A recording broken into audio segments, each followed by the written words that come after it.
You're listening to the Medic Materials Podcast, hosted by Mike Turek, Emily Yates, Kelsey Coons, and Gerard Cuomo. All are current EMS providers and educators with a combined 30 years experience.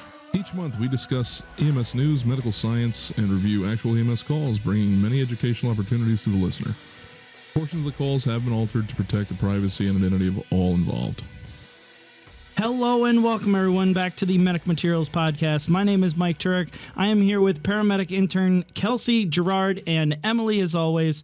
And today it was a very exciting day. We have a couple announcements and a big plot twist in the show that's going to come in a little bit. But first, there is a plot twist. Like it's gonna be festive, and we all know my levels of like. Festive interesting versus not cool, festive, like not festive. It's definitely in the festive category. So, we're feeling Christmassy. Interesting. Yeah, and it's going to be interesting. You guys just wait. The listeners already know we're doing a 2-part discussion this month. It's gonna we're gonna do the first part today, and then on the 15th we're gonna wrap up that discussion because it's so big that it has to eclipse 2 episodes. Wow. So yeah, it's a cool month. It's a really cool month. Even though it's hot month of August. A really hot month of August. It's really cool. All right, so before we start the discussion and the surprises, let's go to Kelsey and her rig check. So guys, today's rig check is going to be super short and sweet and to the point because Turek's got a huge announcement to make. So we want to shout out our listeners in Peru, Chile, and Rhode Island today. And we are asking that you go check out our Teespring page to purchase some Medic Materials merch, and that you can also support us by rating and reviewing the podcast on whatever streaming platform you listen from. Also, if you guys have any really great calls that you'd like us to review, please click the link below. And now for the big announcement. Well, one of the big announcements. Not the plot twist, just the announcement.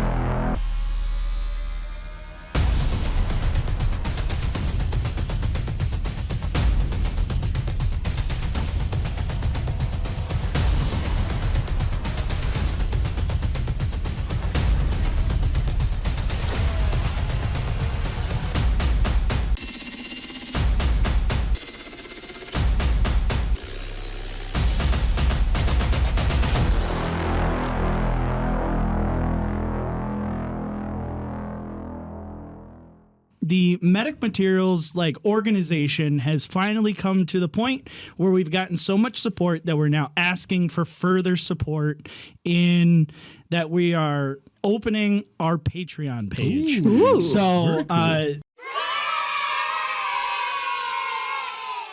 the Patreon page is now open. The link is in the show notes in the description of this video and or this episode. It will be in everything, our link tree, our Facebook, everywhere that you can find links, it will be. I first want to ask you guys, have you ever been a card dripping rookie, Emily? Yes. Yes. Okay. Gerard, have you ever been a salty veteran? Nope. No, not yet. I've been a beaten down, broken human being, yes. Not a salty veteran, though, specifically. No, I think I skipped right over that part. Okay. I just went straight to Wait, do I need to remind you of the RMA from the last episode? Yeah. Got a point there. That is true. He was the 20-foot medic. Like, I'm out of here. I'm done with this already. Sign here, push hard. I just want to go back and fill up the line. Here you go, bye. Nobody cares about me. You got that right. So, yes. We're in total agreement. So, and Kelsey, have you ever been a seasoned provider? No. No? No, I'm still brand new at this. She is the card dripping rookie, right? Yep. So I label these specifically because we're not asking for a lot of monetary donations. You can be a card dripping rookie at $2. You can be a seasoned provider at $5 a month, or you could be a salty veteran at $7 a month. The really cool thing about that is that at the $5 and $7 levels, you get really cool shit. So at the season provider, That's all you get. You just get really cool shit. no, I am totally I am going to inform them of their really cool shit. So, The Bernie Madoff podcast. that's awesome. We're gonna take your money. We're gonna invest it in nothing. It's really cool shit. Trust me. So, Broadcasting from Barbados this week.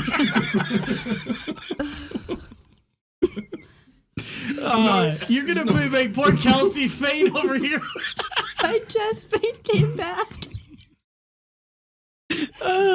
So, But on a serious note, though, it would be kind of cool to like get new microphones and some extra stuff. well, so and that's it. So, make things a little bit better. It's not like we're gonna get rich off it. right, and that's it. So, like with the Patreon page, the support that's given via monetary, donations monthly is going to be going to new equipment, new cameras, bigger spaces.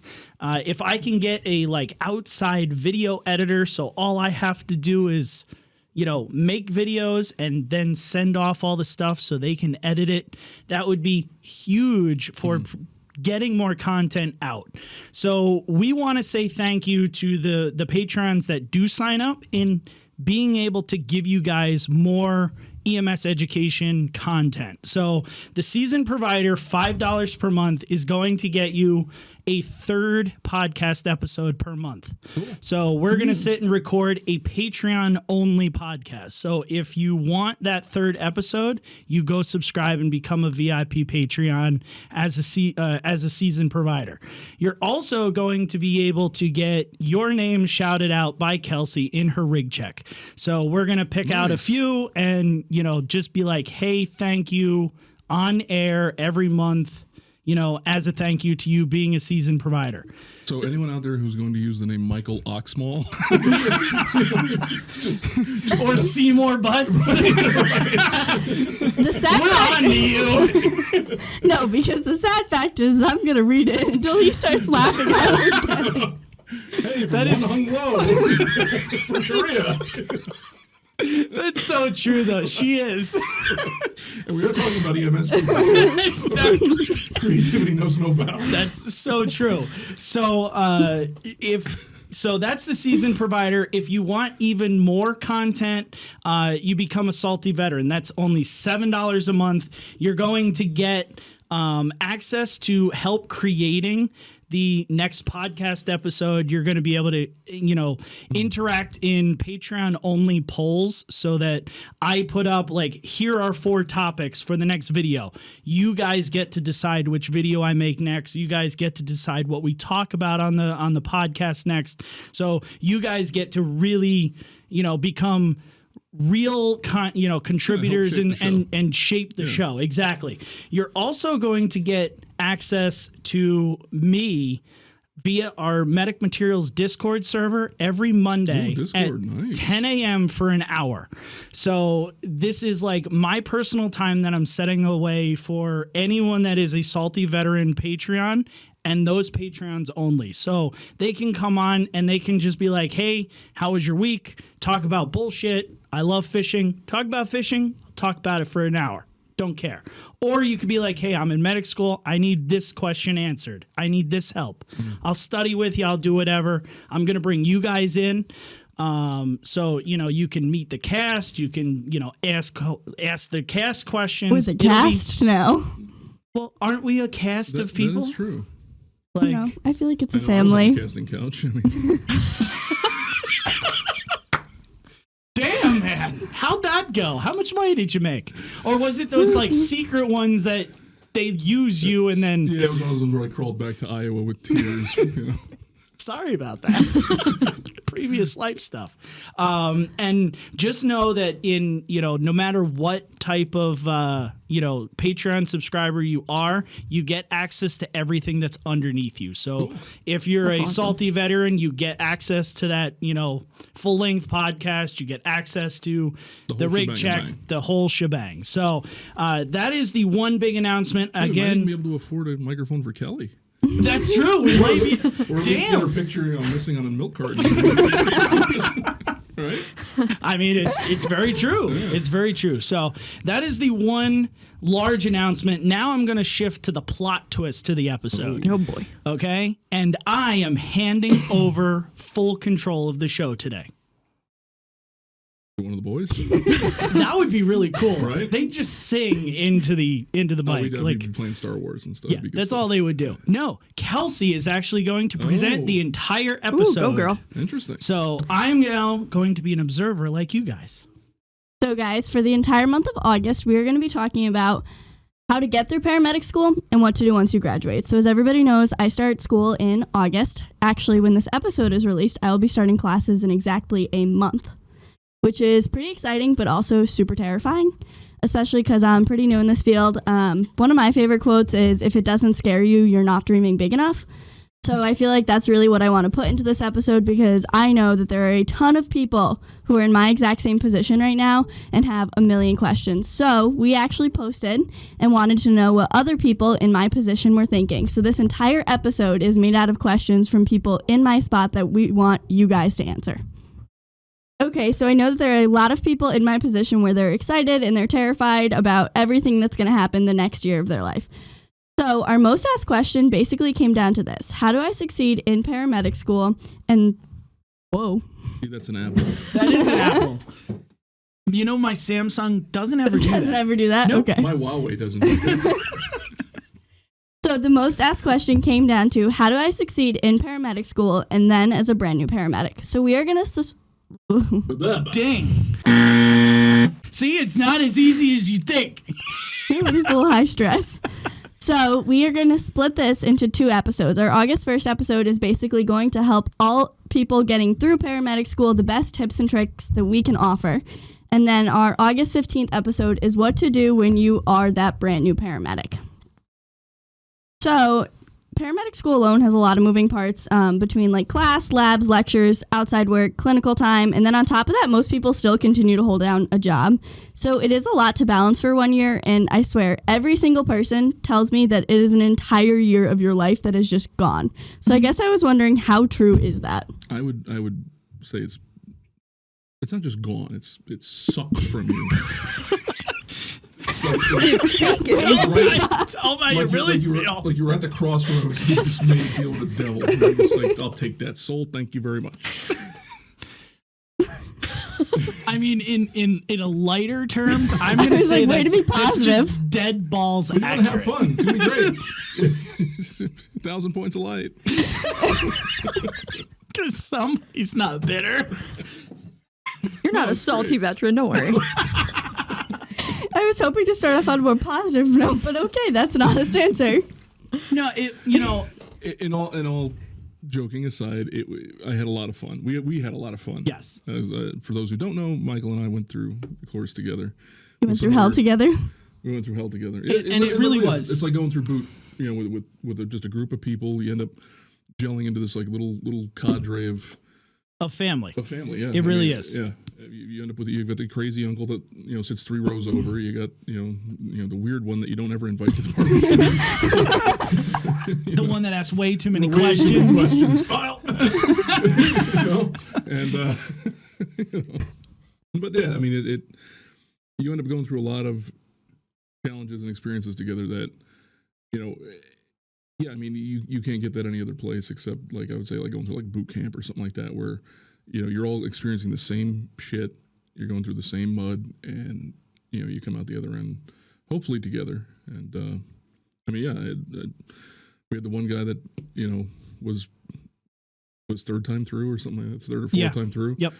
And yeah, we all finished our written exams in the end. Our state tests were, at that point, it's, hey, you can go home and Yeah, get the fuck everyone outta literally here. could have left. Yeah, and nobody did. We all stayed, even people who failed. Yep. Because you knew you failed the moment you got your piece of paper. Mm-hmm. And there were people there that knew they failed, but stayed just to make sure that he got through. Yep. So it was Aw. really cool. It really does. Like, I could never have asked for a better experience. Gerard hits the nail right on the head in that you do create this, intrinsic bond with everybody in there, whether you like them or you can't and you can't stand them. I mean, I came out with, literally, I say it all the time, the best friend I've ever had in Gerard. I met in class. Him and I didn't talk for like the first semester. Right. He had angry. I had angry eyebrows, and he was scared of me. Like, whoa, I don't want to deal with that douchebag.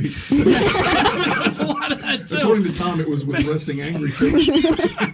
But eventually, bonds do form, and you're all better for it. Like, I rely on a lot of people from medic school, when I have a question. They're your first go-to because you all do the same thing for an entire year. It is not an over-exaggeration that it will suck an entire year of your life. It is gone. There is no time to go to family parties. There's no time to go on vacation. There's no time for going, if you got kids, like going to kids' soccer games or basketball games or whatever. Like, it is gone. Yeah. It puts a significant strain on your home life, and that was one of the big things that I experienced going through that year. Was I have a extremely strong marriage with Jess, and yet her and I hated and resented each other at the end of medic school. Because, it was this is God honest truth. Like, I do not exaggerate at all. If we had 2 more fights, we were throwing papers at each other, because it literally was like, she resented me for being gone, because she instantaneously became a single parent for an entire year when the kids were super tiny and they needed a lot of mom or dad. Mom was still working. And mom was still working. Yeah. And now I'm working full time, and I'm doing 40 extra hours of ride time, and I'm going to school. I'm never home. She's always home. She was burnt. I was burnt. We resented each other by the end of it. And I blamed her for forcing me to go and being angry with me that I did go. And it was not a good, it was a terrible rough patch. After that, we were 2.5 months behind on our mortgage by the end of it, because she couldn't pick up extra shifts, and my EMT wage didn't count for anything at that point.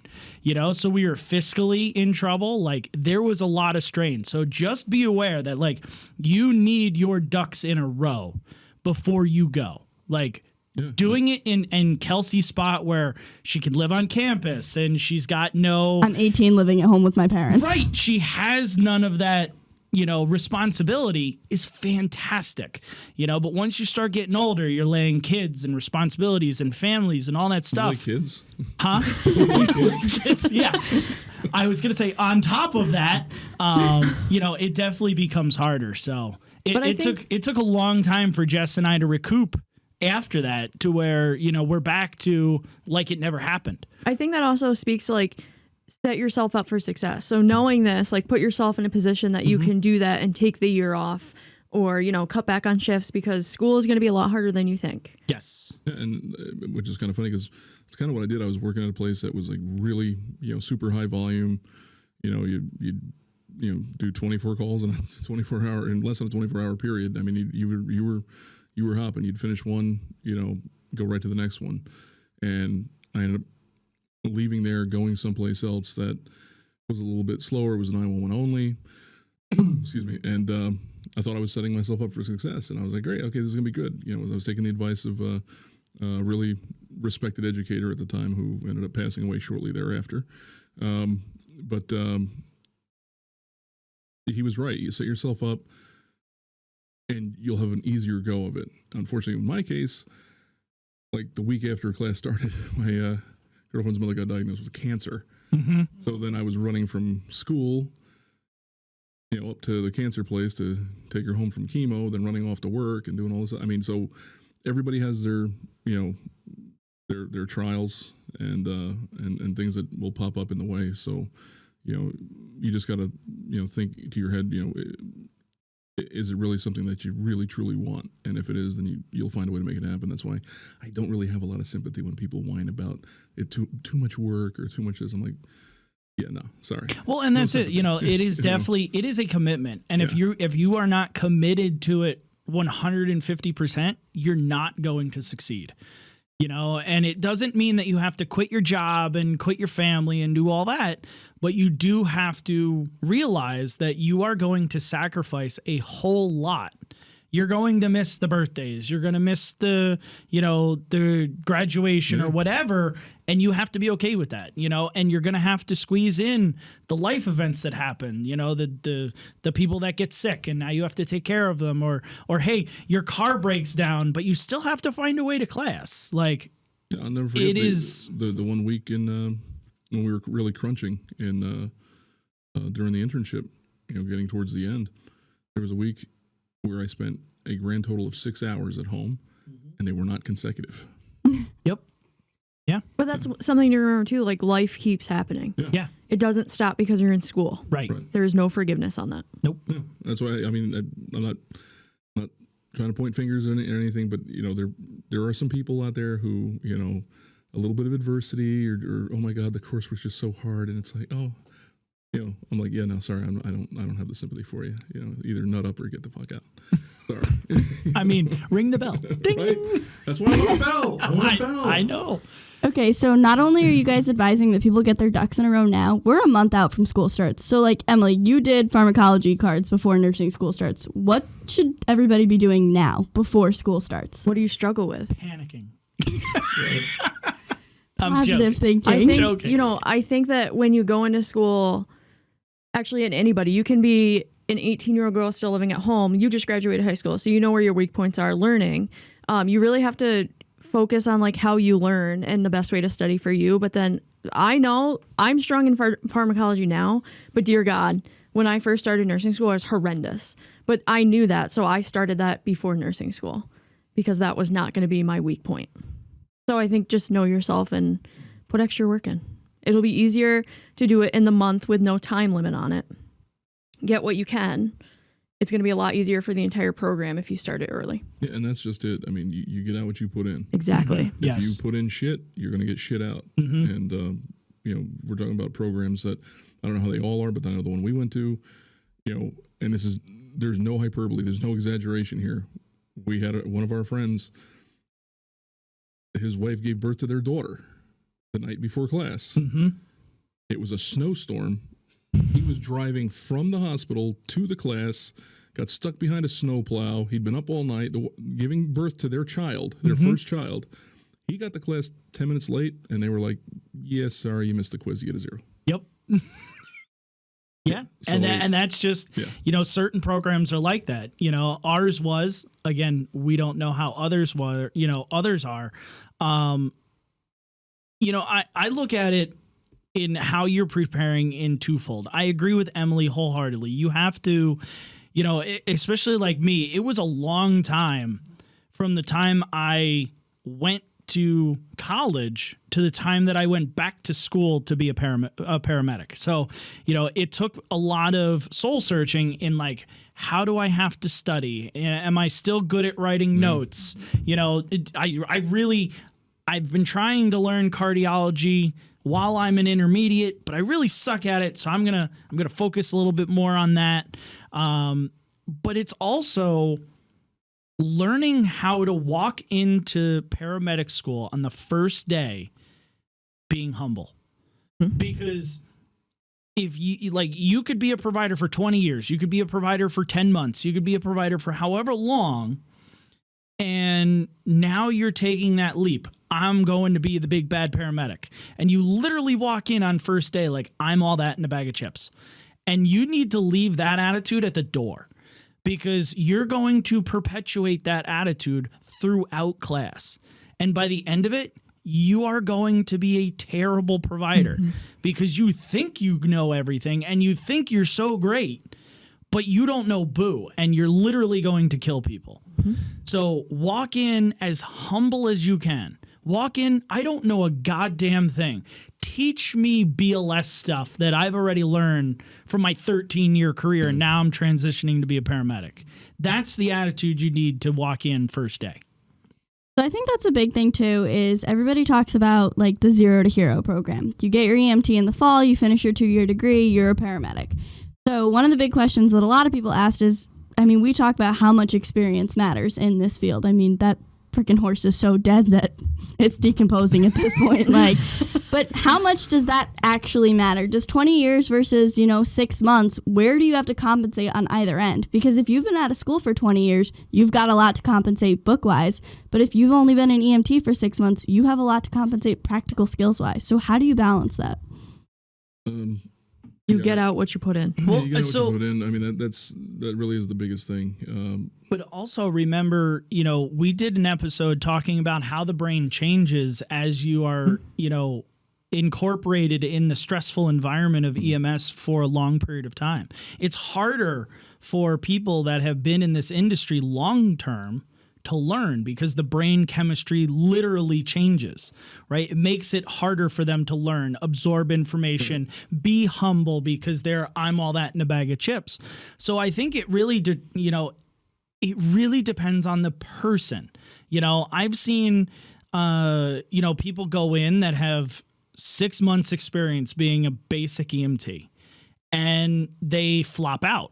And they do awful, or they get their card and literally it's just a trail of dead bodies that they're leaving because it's like they can't function. They might know book stuff, but they can't function. That's just it. I mean, there are people who thrive in a classroom environment. And right. At the moment you put them in the real world, it's deer in headlights. It's deer in headlights. Right. They just can't do it. But that can happen with the 20-year provider as well.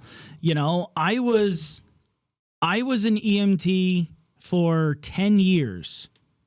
7 as an EMT, 3 as an AEMT when I started medic school.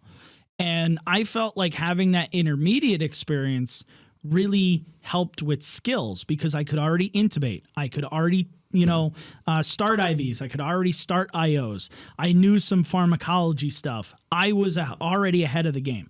So that first semester when you're learning all your monkey skills, it came a little easier to me. So I could focus less on IV practice and more on cardiac rhythms because that's where I was really struggling at that point in time. You, Kelsey, going in straight from being an EMT, don't have that experience to lean on. Yeah. But yet you did a junior, for 3 years before you even got your EMT. So I think you're better prepared than somebody else because you've seen it. It really depends on the person. I also think you need to go in and every time I work with you, Kelsey, I know I am going to learn something from you. So I think you need to go in with the mindset of every single person has something to teach me. Yes. I don't care how long I've been a provider. I don't care what my certifications, what my license is. Every single person out there has something to teach me. Yeah, that's a good one. No, I mean, like I said, I would go along the lines of if you were somebody who has, I wouldn't say completely acclimated to life, as an EMT, then you may have a little bit more of a difficulty in, if all you know is the classroom. But she had the junior program, things like that. So if you're listening and you're thinking about doing this and you're still in high school or something, get out and ride. Yeah. Get out and ride. Ride. Junior program, explorers, whatever. Get volunteer, out there and whatever. It. Well, and Better prepare you for it. When I first sat down with my advisor and I was like, this is what I want to do, he flat out this was my senior year of high school. He flat out was like, you need to be riding at least 12 hours on an ambulance every single week. Bare minimum 12 hours. He's like, because there is no way that you are going to be prepared until you start riding. He's like, because we can teach you the best of the best, but we can't actually make you be able to be good at it and function under those high stress scenarios. So you need to be exposed to it. Yeah. And there's something to be said about being a 7-year EMT at an agency who does 400 calls a year and a 3-year EMT at a agency that does 3,500 calls a year, right? There's definitely a difference. Exposure to how many calls you do, because if you don't use it, you lose it in this business. That is a fact. Yeah, I was an EMT for 2 years at a place where, for our area, it'd be considered, I guess, high volume. So we were doing 13,000 calls a year. So yeah, after 2 years of that, and I was like, yeah, I'm ready. Let's light the candle. Let's get it done. Because you've had all of that call volume experience. Yeah. But, I've come from agencies that don't have that call volume, and, providers that might do, 80 calls a year. Right. They're like, hey, I'm prepared. And it's like, are you really? So if you're in that situation and you're looking to go into paramedic, or even if you've already started the process and you're going this fall, find another agency, even if it's writing 1 day a week. Cut back on the slower agency, go to a busier one for 1 12-hour shift a week to get that busier experience, get more calls under your belt. Yeah. So obviously having experience gives you a lot of positive benefits, but you're also going back to school. So I don't have that issue because lucky me, I was in 5th grade when Common Core Math came out. So I learned how to take a really great test. Did I learn math? No, but I learned how to take a really great test. So what about people who haven't been in school for, say, 10 years, don't know how to take tests, don't know how to take notes? Best advice that you can give them? That was me. Practice. Yeah, I mean, I finished college in 2007, and I didn't start my medic program till what? 2010. No, the medic program we did, what, 2017? 2017. Yeah, sorry, so, yeah. 10 years. I was like, what? You've been a medic for a long time, Gerard. No, it was 2016. That's right. We finished in 17. Yeah. That's right. But anyway, it was 10 years. Yeah. For me. So it was me being the old fart, I'm like, shit, man, I got to freaking, books again, and highlighting and taking notes. I mean, what's all that about? So yeah, I had a little bit of an issue with the getting back into the mindset of being a student again. Especially when I looked around the room, I'm like, wow, everyone here is half my fucking age. What the hell am I doing?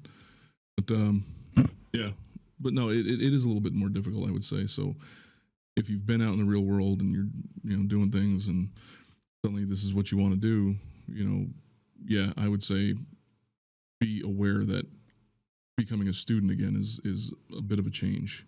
And I think it's more than being a student because, in high school, I guess I was a good student. I got good grades, but I was a bulimic learner. I memorized it for the test, threw it up on my paper, and never thought of it again, which in this career, you can't do that. You can't do that. So there's got to be an actual learning. You can't just memorize to this extent. So I feel like everybody just needs to figure out what works for them.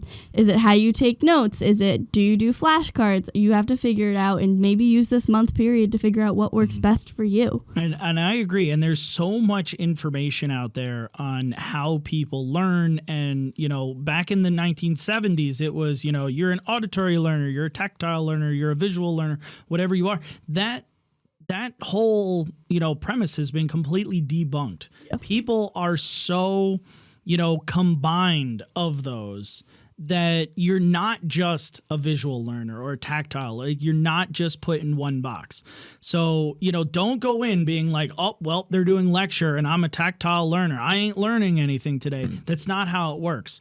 Go on, we're in the age of information.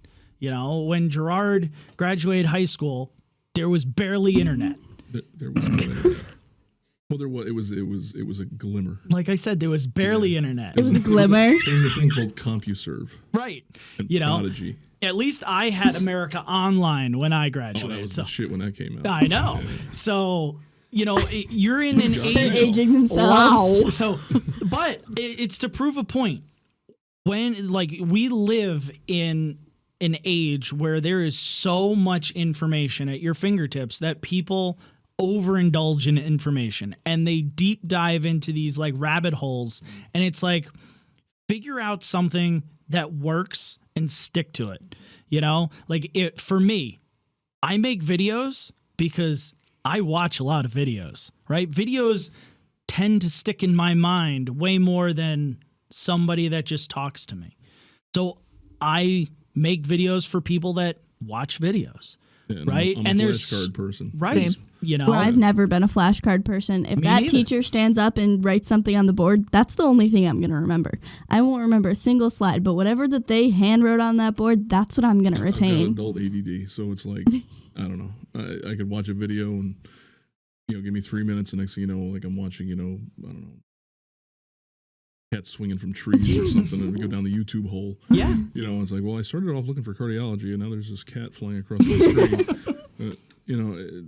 Yeah, for me, it's I do flashcards. I do better just trying to pull it The out of my important memory. yeah. You know. Yeah. And always go back to what you learn in class. Like once, they give you the information and you write it down or you listen to it or you record it or whatever, it's not just gone after that class. Go back to it, Don't just keep rereading the same thing in the book, because that is literally the worst thing that you could do, is just reread the book. And use all the material that is available with the class too, because like we had, was it called Moodle? Yes, Yeah. it's still Moodle. Still Moodle. Yeah. Yeah, they put so much crap up there that No one ever accesses, but it's I there. did. I downloaded every little piece of crap that came out. See, I never did. Every PFD. That was put up. I see what I did there. I see what you did there.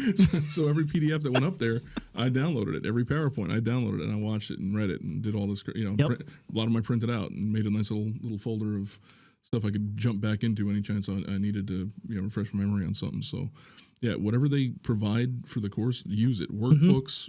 Don't just, like at the end, hey, I can turn this workbook back in and get, $20 back because there's got nothing in it. Yeah, who cares? No, use it, write in it, freaking, do the exercises. Yep. So what would you guys say was the hardest subjects to learn from like personal standpoints, or just like general, your class bombed this test? There was a lot of that. Yeah. I remember like that, where like everyone got the same question wrong. It was a PHTLS or something, where we were like super pissed. It might just be a bad question. It was a horrible question. It was a terrible question, because I know which one. Yeah, Literally no one in the class got it right. Yeah, everyone got That's it a wrong. bad question. Yeah. You can tell it's a really good test when everybody fails and everybody got different questions wrong. Yeah. That's a good test. Yeah. So if we're narrowing down the scope of one subject, and Kelsey, you and I had this conversation a couple weeks ago, is that I totally fucked myself in cardiology.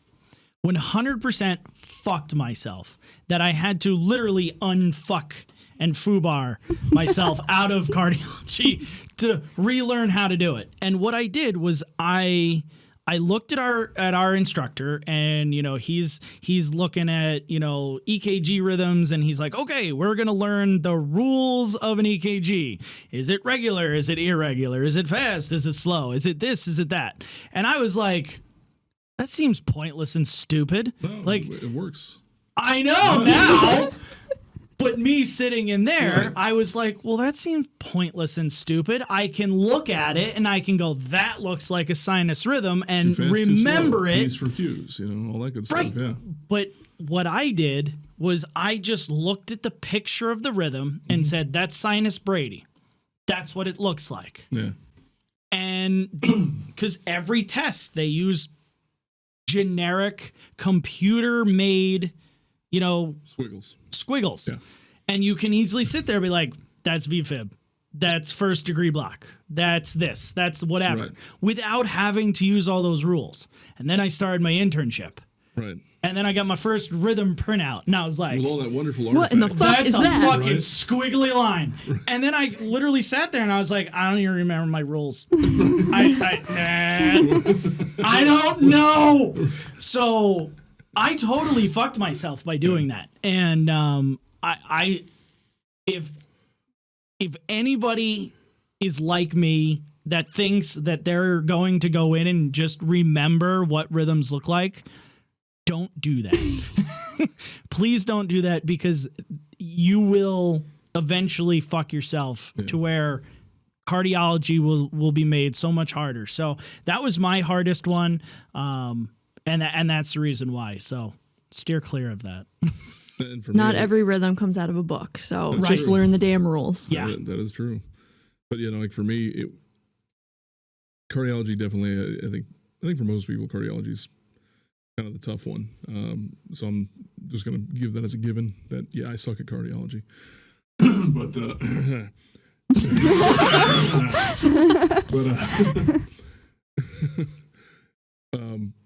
And this, I guess, this kind of goes back into the whole, maybe having some experience under your belt wouldn't be a bad thing. And that is, get your patient assessment shit in order. Yes. When you go in, assess your patient the same exact way every single fucking time. You're in a classroom, it's fine. You get out in the field, guess what? You're going to do the same exact thing. At least in the very beginning, you need But you to. know. Right, you have to. But my biggest problem was, and I ended up getting called on the carpet for it, was, we'd go and do these labs, and now, unbeknownst to me, all the labs are videotaped, and so they go back and they watch tape afterwards. And when they were doing the midterm evaluations, they call me in, you stand tall before the man, you got the whole freaking, the peanut gallery sitting there looking at you, and you're go, sweating bullets. Yeah, like, oh crap, I suck. And they go, well, here's the problem. We see you go in, you make patient contact, you ask a few questions, and then all of a sudden you go and you start, you get your vitals and you start treating. And we don't know how you get there. And I'm like, really? And they're like, yeah, every single time you go in, you ask a couple questions, take some vitals, and then boom, you immediately start treating, and we don't see your flow. We don't see you do your full assessment. And they said, but what's really got us, and literally like the head of the program said, and what's really has us scratching our heads is the fact that you're fucking right every time.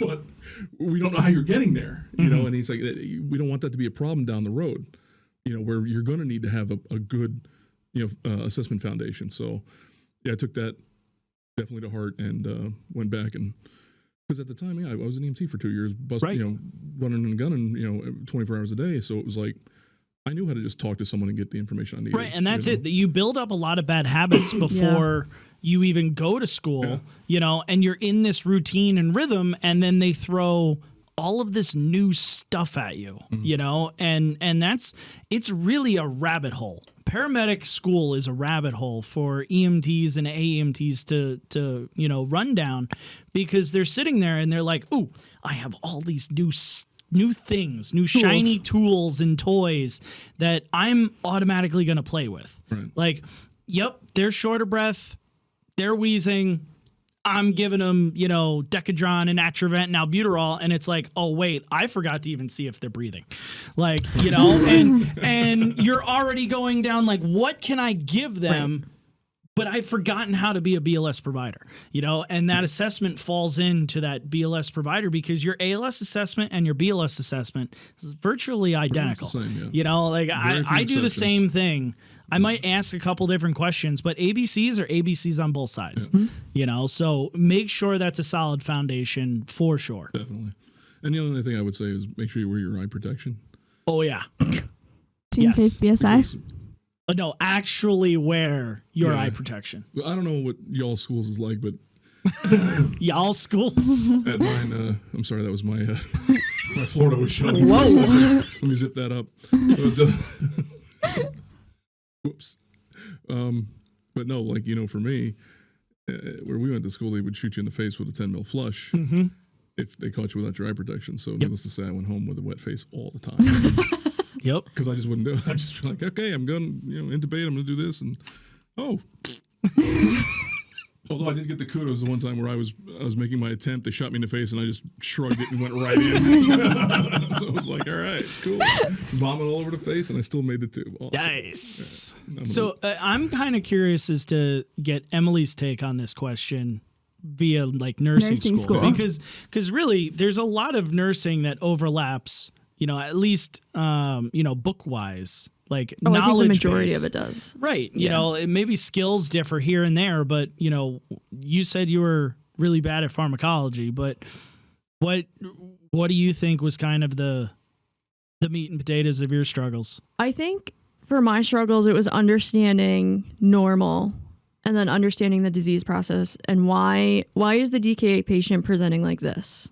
Because I know in a normal person, this is what's going to happen. And now I know that in DK, this is going to happen because this is what's happening in the body. Mm-hmm. So I think really just getting a basic understanding of your A and P and how your body works is huge. Because I love that solely for the fact that, we've said it on this program, EMTs tend to see and treat. They see blood.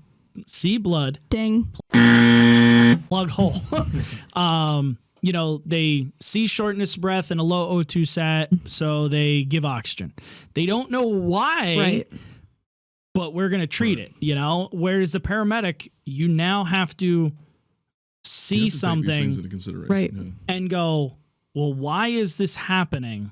And what am I going to do about it? It's not so much see shortness of breath, give oxygen. It's see shortness of breath. Why are they short of breath? Is this a respiratory problem? Is it a cardiac problem? Is this, some other, trauma problem? And then fix it. Yeah, one of the things I learned early on, I mean, it took a little bit to figure it out, but, I guess when we do this, we're probably all problem solvers at heart. That's kind of why we want to do puzzles. This. Yeah, we like puzzles. We're we solving like puzzles. Figuring things out and coming up with the answers. And don't get so caught up in finding the answer. Right. Yes. Because that was one of my biggest things was, it was like, well, why? Okay, but then why? But then why? Then why? I mean, we've been on scene 45 minutes, and it's like, but why? No. I remember how many. Wait, why? Why? I remember how many times that you and I had discussions, and I'd be like, Gerard, it's not black and white. It's that lovely. It's that lovely. Right. It's that lovely gray area that he hated, and I'd be like, it's in there. You just have to go in there with it. Come on in, the water's fine. No, it's great. I need answers then. I feel like that is just a really big point to bring out, is that if you are a black and white person, you're going to struggle because it's all Trust gray. me. Yes. You are going to struggle. So learn to be satisfied with, okay, that's about right. Yeah. Not, this is definitively exactly what the problem is. And of course, that goes to, we have things that we can do now at the paramedic level that we couldn't do as an EMT that, we need to know the whys, but we need to know the whys to a certain extent. Yeah. Yep. So one of the big questions we got was additional resources that weren't required that carried you through, super helped you out, like textbooks, like online learning platforms that helped you the most through school. Medic materials. Okay, besides plugging medic materials. No, actually, when you sent me the overview of this, I actually started thinking about stuff that I personally use. There's things like I don't go and research like my own videos when I want to know stuff, because that would be weird. We're not self-absorbed. Right? Like, that's not narcissistic at all. But if you're a visual, auditory type learner, me. Yeah. But it's so true, right? If you're into watching YouTube and having free education at your fingertips, everybody plugs Khan Academy. I think their stuff is phenomenal. A lot of pathophys on there. That's really I go to Khan Academy and watch stuff all the time. The other one that I watch is Ninja Nerds. Ninja Nerds is on YouTube. They are it's like MD level stuff, and they break it down on a big whiteboard, and it is phenomenal. Some of the stuff for the paramedic level will go over your head because they get into the doctor level stuff. But if you can follow along up until that point, you get such great information. I love their stuff, but they're longer videos. Where Khan Academy's 5 to 15 minutes. The Ninja Nerds are whole lectures. So they'll be an hour, 45 minutes to an hour and a half. I kind of just jump through them where I need to be. Those would be mine. Of course, here, podcasts are huge now. Yeah. There's 500 different podcasts out there for EMS. I don't know of a single one that acts like us. That's probably why our show is growing.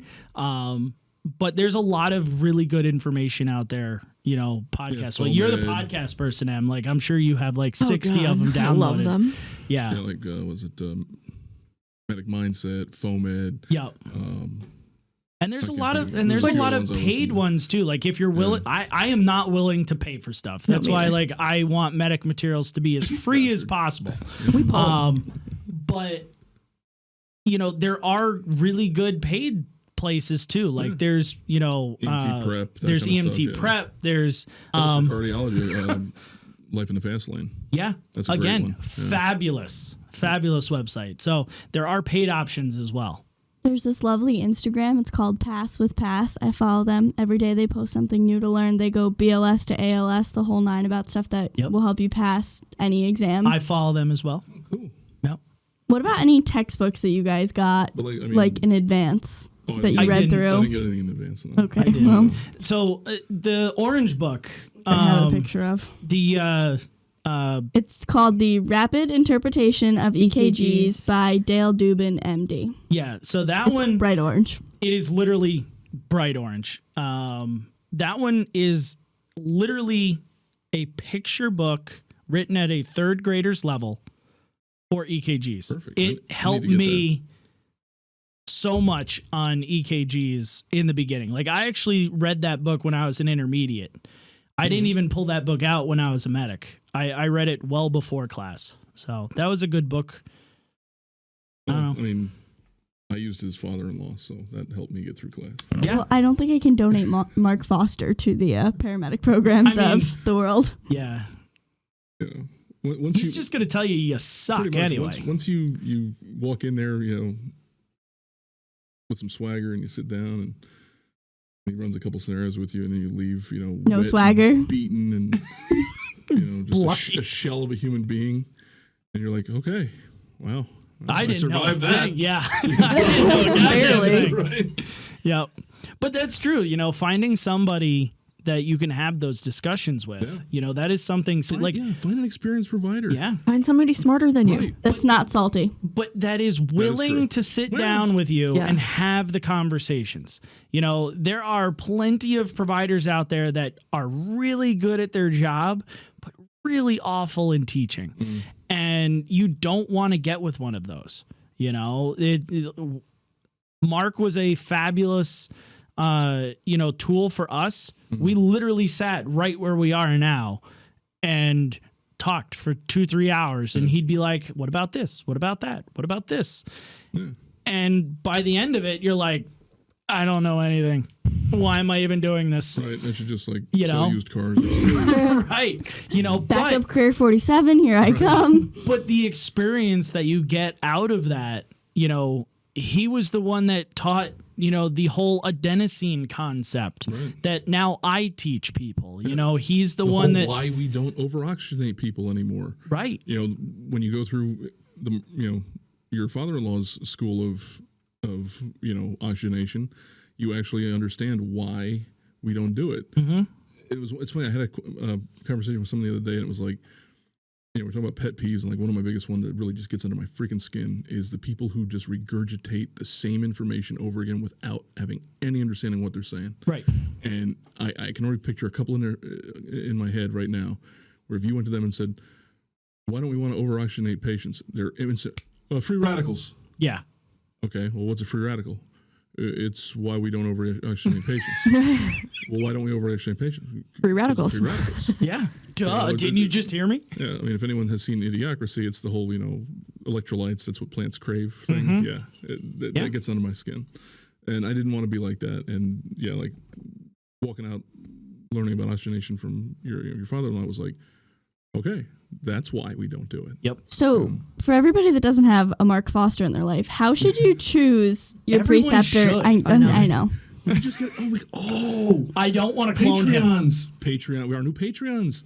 We get a Mark Foster doll with a pull string in the back. It goes, you suck.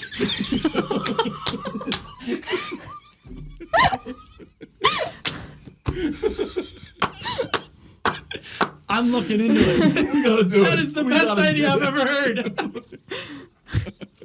Okay, so for the You Suck doll that hasn't been released yet,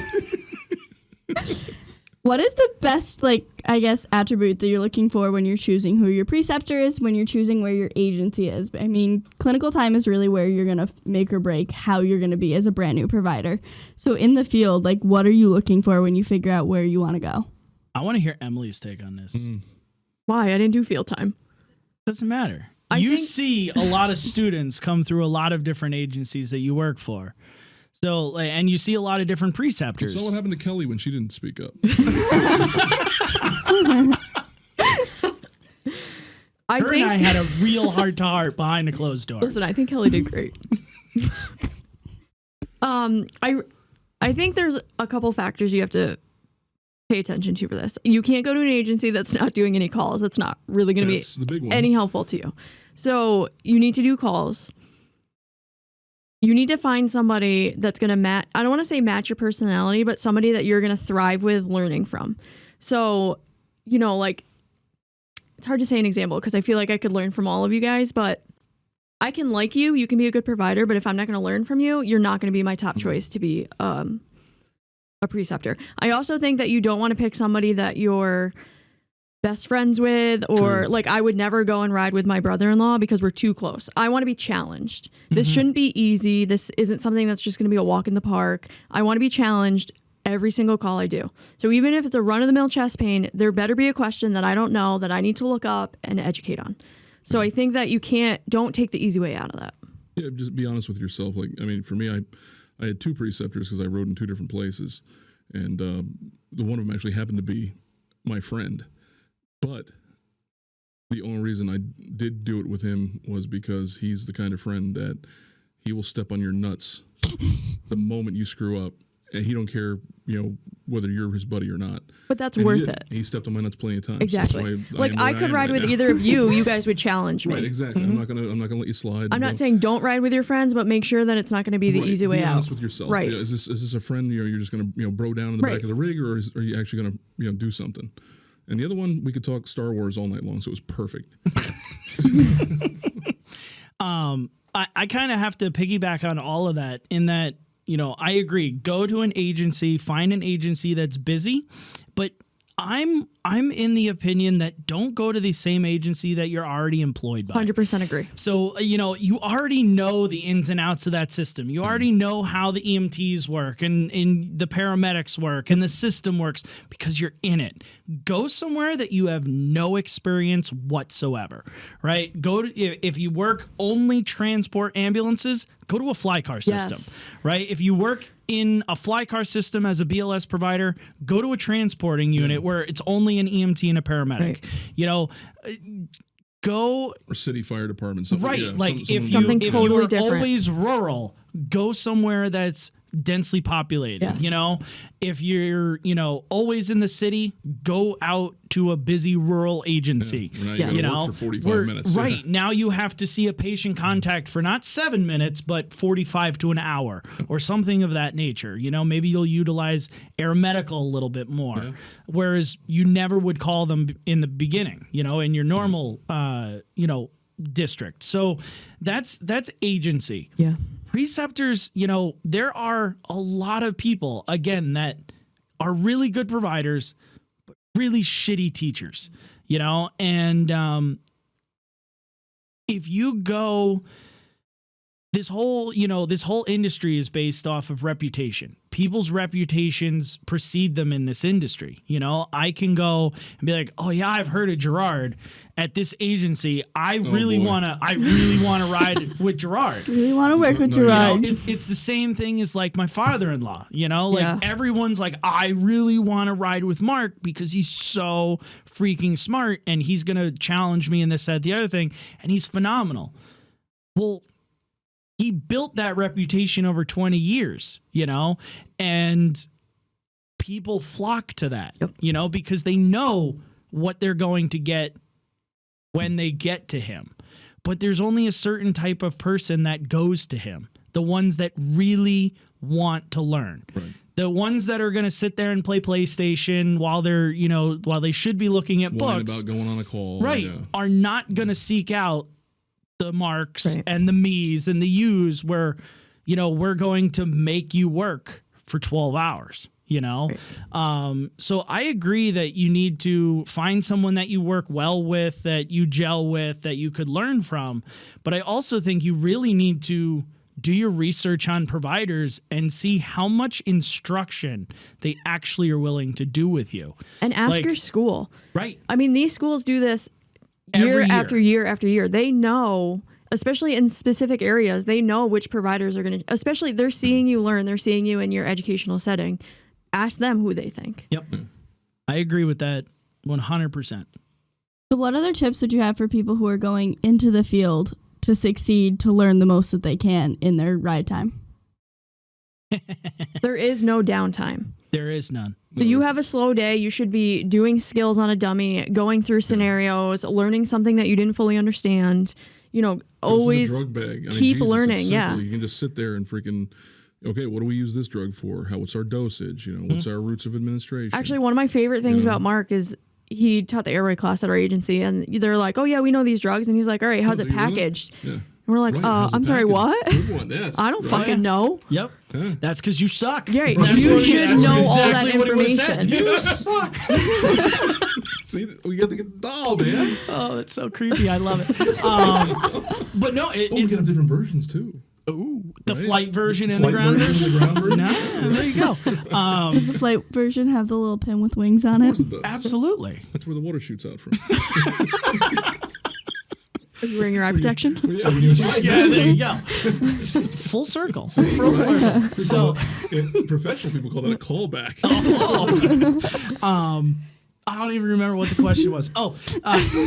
This is why I don't listen. I'd get lost. But no, in terms of like where you're going to be, you know, what you can do for ride time specifically, I agree. No downtime. That was the one thing that I regret so much about my internship is that I had a fabulous preceptor. However, that preceptor knew me for 10 plus years and was like, "You're smart. You know everything. What do I have to teach you?" Yes. And I sat there and I played PlayStation because that's what I did. And I piggybacked off of Mark and we did calls together, but he wasn't my primary. And I lost a lot of the interactions that I could have had with my preceptor because I apparently knew everything. And, you know, it's no slight to that preceptor. It was just, it didn't gel as best as I wanted it to. And, you know, I still respect that individual to this day. Like, again, no hard feelings. It was just, I wish I got a little bit more out of my internship. And I could have taken it upon myself to, instead of playing PlayStation, I could have opened up a book. But I fed into I guess I know everything already, you know, and that didn't help. So, you know, there is no downtime.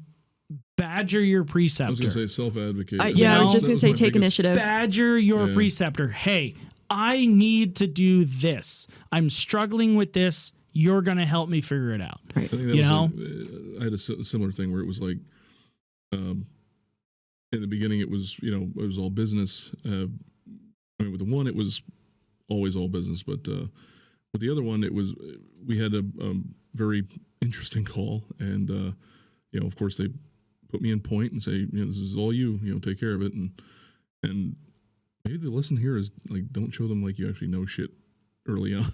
Just play dumb. But no, I mean, actually, I rocked the call, and it was a toughie. And after that, he was like, "Yeah, you're fine," you know. And we pretty much just talked Star Wars, you know, most of the other nights. I mean, we did. I'm not gonna say we didn't do anything, but you know, he kind of, I guess, realized he gave you that pass. Yeah, he realized, he's like, you know what, this kid knows what he's doing. You don't need it. Right. But that brings up another point, because you're going to have things you're good at and you're going to have things you're not. Right. You guys were like, oh, cardiology was a struggle. I love cardiology. I always have. So cardiology was never my struggle. But if I'm going to go on a cardiac patient call, that's where I'm going to thrive.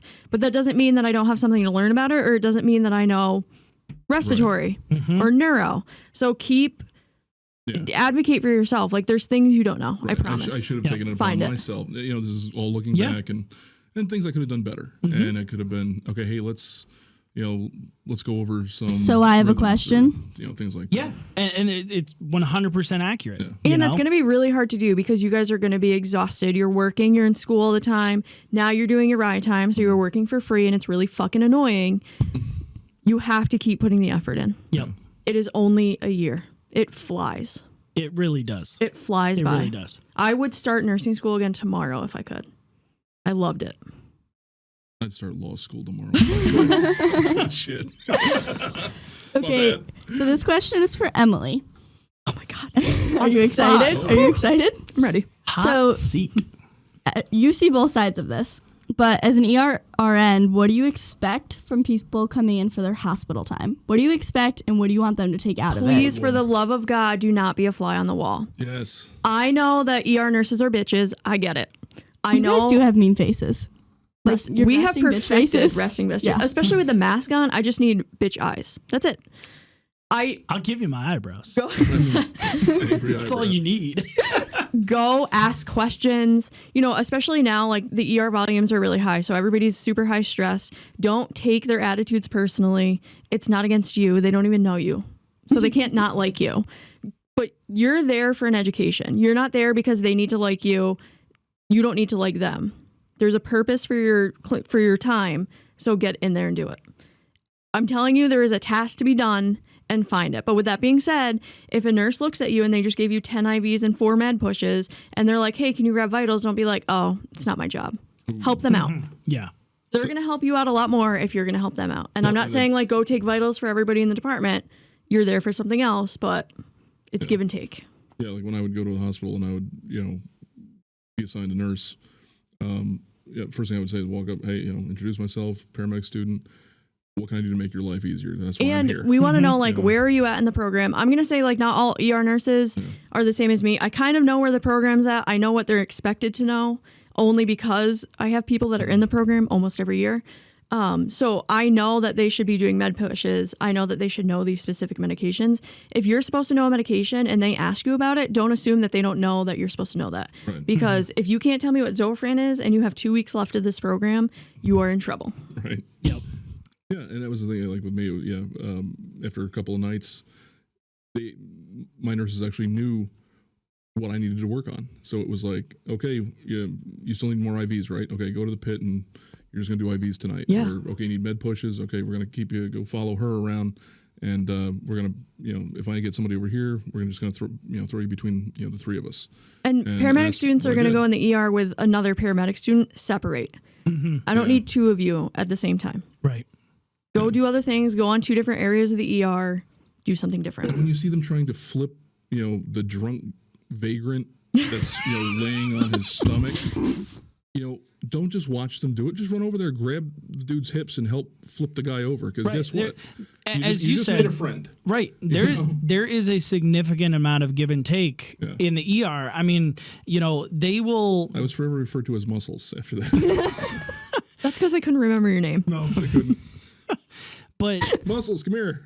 There was, in my experience when I did clinicals, I initially, for like the first week, I was in one section of the ER because the other paramedic student that was with me took the other end of the ER. So we did the split, and I took like the main zone of this ER. And I will tell you, it was a awful experience because it literally was like, oh, you're a fucking student? Yeah, I don't need you. Go away.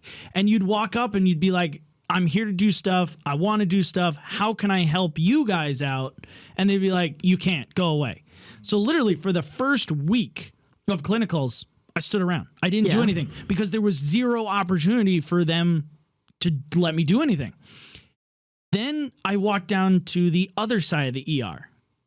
And I found one nurse, and she was like, oh, you want to do stuff?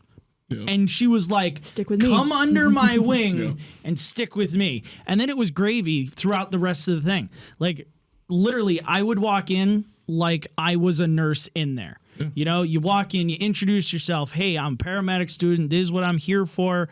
I would get why they're there, baseline set of vitals, like do an initial assessment. Like, you are not only there to do med pushes and IVs. I can't tell you how many times I'd be like, I know that these 2 students that are on my days need IV. So I'd be like, hey, can you get an IV on them? And they're like, yeah. You're like, hey, did you grab the bloods? Oh, no, we don't do blood draws in the field. And I was like, but you're in a hospital. That's right. And every single patient that you put an IV in is going to get blood. And now, I know this is a big thing for everybody here. Like, you tell me to do it, I do it. Go with that PA and help him pack that. I'll give you the cyst. tubes. Sure, no problem. Yeah. I'll never want to freaking eat spaghetti again, but sure, no problem. Ew. So I know this is a pet peeve for literally all 3 of you, how hospital time is not just about skills. Ugh. For real. I feel like you need to You elaborate on needed that to say one. more. Please do not tell me that you are only here to put IVs in and give drugs. Because you are, I will put you in a corner and I will leave you there for 8 hours. I don't want to hear that. Go in and talk to these patients. Put your hands on them. You have 50, 60, 70 patients that you can get assessments on to perfect your assessment skills. Yeah. And then you have this huge, like, an addition in that you know what's wrong with them by the end of their care. So you can see if your assessment was on point. You can see if there's something you need to tweak. Like, oh, well, I knew that was weird, but what did that mean? Well, there's their diagnosis. You'll learn shit that you're never going to learn in class, lab values, things like that. If you show just an umpteenth bit of interest and somewhat some competency, I mean, some of them will. I mean, they'll open the world up to you. And I was going to say right now, bedside manner and patient assessing. Damn, Skippy. You have a controlled, for the most part, a controlled, chaotic environment, but still a controlled environment. And, you're not out there without a safety net. You got great opportunity to go in there, learn to talk to people, all different ages, races, colors, creeds, whatever. Start IVs on African Americans, start IVs on, people, elderly, geriatrics. I mean, you've got the whole swath out there and it's at your fingertips. And I was going to say, I mean, it was one of the things that made the difference in my shadow shift where you got to go with the medical director. And it was the difference between me staying until 1 o'clock in the morning and me going home after about an hour and a half is when, go assess the patient. Okay. Assess the patient, come back. Yeah, I think he's got a acute appendicitis. Doc goes in, sends him out, comes back with a CT, calls you over. Hey, look, acute appendicitis, pack your shit, go home. Yep. And I think difference. Yeah. I 100% second everything that you guys just said. It is definitely a pet peeve at the table. I know you told me you were going to hit me if I never reassess a patient. Yeah. Right. So no, he flat out told me that there were 2 reasons I would be hit. Was if I unscrewed the whole saline cap with my teeth was reason number 1, and reason number 2 was if I got an IV and never went back to reassess my patient. Those were the only 2 reasons that he was going to hit me. But even if you go and do an initial assessment and then you come out and you go and give that Zofran and some fluids, go reassess them. You're going to do that on an ambulance. Yeah. Do it now. Absolutely. Right. Why not? But, the other thing that I was going to add is don't be the peckerheads that go in and go, all right, I need 1 OB, 1 cardiac, 1 respiratory, and go, that's not OB. Yep, no, I don't need that one today.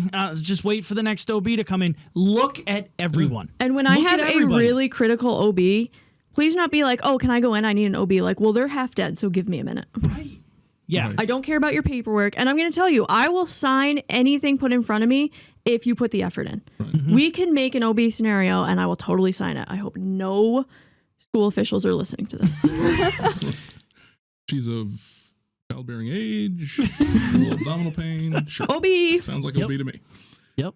But no, and that's the thing. You'll have, like she said, I mean, you're hearing it from a nurse. She's going to be the one that you're going to be with, and you just look for the Emilys in the ER. Don't look for the Kellys because you're never going to find her again. She gone. She's in a pit somewhere rubbing lotion on her skin. What? Sorry. Continue. Joe Dirt reference? No, that was a Silence of the Lambs reference. It rubs the lotion on its skin or else it gets the hose again. Don't worry about it. I have no idea. Skip. I tried. Wow. Skip. Yeah. All right, I'm just going to go crack myself in the head with a bat. We'll see y'all later. You want the keys? No, that's too messy. Yeah. He'll stay in the carpet. Too soon. Okay, so I guess this is specifically for you two. If there was one thing that you could change, if you could go back and do differently, what would it be? Or for Emily in nursing school? Ooh. Oh, God. There's a lot I would change. Be more specifically, what do you mean, like what I would change? Like if there was one thing that you could walk in on day 1 and be like, I'm going to do this differently to leave school better, what would it have been? Would you have made more friends or, listened to your instructor's BS rant about something that you thought was irrelevant that came up 5 years later? Yeah, I feel like we actually, at least you and I, took a lot of our instructors very seriously. Yeah, I didn't, even when we had the one where, the thing that separated us was a common language. It was... Well, you guys just said that you would be more proactive in your ride times. And I think I so, agree yeah. with that. I I think- You definitely would relearn cardiology I differently. would definitely relearn I was cardiology, gonna but say, I think I would definitely put more time into the cardiology. I just went with the flow, and whatever the schedule was, that's what I did. Mhm. I didn't work ahead. I didn't try to learn anything more than I was supposed to learn. I just if it was in the syllabus, that's what I did, and I did it on schedule, on task, nothing more, nothing less. I think maybe a little bit more in certain areas, like cardiology would have been one. Walking in and seeing our instructor with the birthing mannequin between her legs, I don't think I would ever want to do that again. I think that's still why I scream at night, but no, I think just a little bit more effort into learning more than I was supposed to. You know what I mean? Learning more than what was required. Yeah, going a little bit more above, I think would have made things a little bit easier down the road. And I agree in that, I should have done the proactiveness. I should have done the, be more prepared for cardiology and learn it differently. But I also had a lot of times where there were instructors, at least in our program, that halfway through the program realized that, hey, this guy gets it. And he knows what to do in this scenario. And they were like, Turek, stand in the corner, shut up, don't say anything, don't mention anything. You're their partner. If they tell you to do something, you do it whether it's right or wrong, and we're going to let them figure it out. And I'm like, I almost feel like that hindered me because I have the ability to contribute and grow as a group. Mm-hmm. And I feel like, again, there should have been some self-advocacy there in that if that's happening to you, be like, no, I'm going to run this scenario. Like, I've been quiet on the last three stations. Like, this one's mine. I'm doing it. Dibs. Right. And not giving the instructors a choice. So again, I think it just falls into that self-advocacy thing. Yeah, Mine kind of plays a part on yours, though. When I was in nursing school, I think that being in the healthcare field for as long as I was before I went to nursing definitely helped me. And you can see people that maybe even are the same age as me, went to college years ago, and now they're coming back. I wish that I had taken the time to sit down with them and be like, how can I help you? Because teaching something solidifies it that much more. So even though I know it, and yes, we did this for heart blocks. I got heart blocks, but not everybody does. Mm-hmm. So I wish that I could have given them the cheats to kind of help them along. Yeah. And that would just solidify education in my mind a little more. Because teaching it back, you really know if you can teach somebody else. Yep. Instead, I was like, oh, heart blocks? I'm done with that quiz. I'm out. Yep. I'm going home. I should have, I kind of wish I had been more of a resource to them. Yeah, I was going to say, it'd probably be a little bit more of a team player, I guess. Same thing here, just, when I would go in, you're learning how to use your resources and all that, but, at the end of the day, again, it goes back to my whole, assessing thing. A lot of stuff I was just doing in my head, mm-hmm. and it probably wasn't beneficial to, the people watching you. Yeah, especially the ones that were brand spanking new to this and, didn't have a lot of experience where, I could have gone through how I'm coming up with my, diagnosis and why I'm going to treat with what I'm going to do and all that stuff. So I think being a better teammate probably would have been a better idea. I think that's a really good thought too, because for a year of your life, you're stuck with these people, whether you like them or not. They basically end up as your family from the way you guys make it seem. And these are also the people that could show up and be taking care of your actual family one day. Exactly. So taking the time to help somebody learn something that you already know might not be the end of the world, but it might really help a patient down the road. Yep. Yeah. And it solidifies that team mentality. Yeah. These could be your coworkers. I couldn't tell you how many people that we went to school with that now I work with. Yeah. Whether it be on the helicopter or the fly car or the ambulance, it doesn't matter. I see them as coworkers. And they're they could hold that grudge from medic school when you were like, they come up to you, hey, can you teach me, about CHF? And you're like, yeah, go fuck yourself. Right. No, Right, yeah, no. No, I'm going to get food. Thanks. I already know it. You got to learn it. That there is always a comeback to that. So yeah, I definitely think you're onto something with, you're all there to be individuals, but you're all there as a team as well. Like You're only as baseball. strong as your Yes. weakest link. Correct. Yep. It is And we definitely a very whine- sink or swim kind of mentality in medic school, especially at the group level. Like when you're going you to do walk labs, in and you're in Yeah. a lab, you are there with your group. If that group fails, Yeah, it one person fails. Like the whole group fails. the whole That's it. group fails. And you walk out battered and bullied and feeling like a terrible provider. And that is normal. Do not be discouraged because you feel like, oh, I killed another person.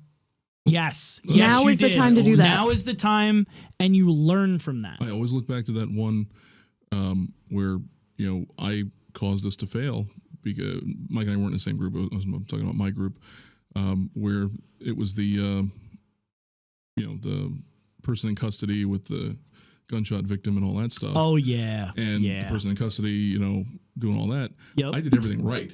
I didn't fall for the red herring. I treated appropriately. The person that was injured, did my assessment, did everything to the letter. But when I let my smart ass mouth, open Get the up, best of you. get the best of me, and say something back to the to the person that was in custody, which was yelling all kinds of obscenities at you, and I thought I was going to be funny and say something back. And then we get the little piece of paper at the end that says, fail, unprofessional conduct. Mm-hmm. Failed the whole group because I couldn't help myself and had to say something. And it's a shitty feeling. So, if you're someone who, gets the team concept, you don't want to be that guy that fucks it up for everybody else, Yep. Okay, my last question that I have for you guys. Biggest piece of advice that you could give everybody in my position right now. Go to law school. Who's already enrolled in paramedic school starting in August. Your ad drop. You can just go for transfer law. building to building. Slide right over. It's fine. I'm going to harp on it. Reputation and being humble is the key to success being a paramedic. You're going to learn all of these new skills and you're going to be, feeling like you're on cloud nine, that you can literally save anything with the new bag of tools. You're a big, bad, awesome paramedic now. And if you bring that into the field, you will make mistakes. It is a guarantee. I could not tell you how many brand new providers that strut their stuff and walk out like, oh, I'm big and bad. I got, the paragod complex, literally kill patients because they don't know what they're doing. And if they step back and they look at the bigger picture and they're humble in what they know and don't know and their own limitations, they're better providers for it. So I'm going to harp on it. Stay humble through class. Like, you are going to get that big head complex, and you either need to check it yourself, or when your preceptor tells you, like, yo, chill down, chill out, like you're starting to get a little cocky, listen to them and actually change, because you are not as good as you think you are. Yeah, I would just say, I'm not going to say, just don't do this and go to law school. But I would seriously want you going into this to really take a moment and think about why you want to do this. Is this something you really, really want to do? Are you looking at it like, oh, this is just a stepping stone to nursing or med school? Honestly, it's not. So you're wasting a year of your life. If you want to be a nurse, go be a nurse. You want to get into med school, go into med school. If this is just something you want to do, because, hey, it's just I want to do it, maybe, look into something else. There's plenty of liberal arts degrees. Looks really cool on TV, man. Right? All the shit that they do on. Oh, have you seen 911? Oh my God. I could. So accurate. So accurate. Oh my God. I remember, my first, trach with a pen in the field, Damn, Skippy. So, I actually had I would just to finish and put a bow on it. I would just take a moment of self-reflection and, why do you want to do this? And if it's for all the right reasons, do it. If it's for, fortune and glory, wrong career choice. Going to law school. I'm I'm with Gerard on that one. There was a paramedic I did a call with on Tuesday, and she looked right at me and she said, "You will never make enough money to do this job if you don't love what you do." Mm-hmm. Yep. I 100% agree. Like the beating that you take in this job, mentally, physically, financially, like you need to love it. There's never been a job in my life where I have woken up every day and been like, I want to immerse myself in that. I'm excited to go to work. I'm excited to go to work with these people, except for this job. You have to love it to be able to do it. So if you're already salty, don't come to class, because my good morning every morning will drive you insane. It is very excited and peppy. Good morning, everybody. Ask Emily. She deals with me Saturday mornings. I don't mind it. Rays of sunshine. Yep. Latch on to them. Kelsey will be there. And I will say good morning every morning. Very excited. Yep. And she will. So, Kelsey, you got anything else for us? That is all I got. All right. So we're going to see you on August 15th when we talk all about now you've passed paramedic school and now you're going out onto the great beyond. Oh shit. What kind of, advice can we give for those people? Run away fast. That's what I'm going to say. Move back in with your parents. Done. Yeah, she's got you beat. Right. So, till next time, guys, stay strong. Donuts. Thank you for listening to today's episode. If you'd like more information on the podcast or to send us a call to review, visit medicmaterials.com/podcast. To learn more information, like us on Facebook at Medic Materials EDU, or watch our weekly instructional videos on the Medic Materials YouTube channel.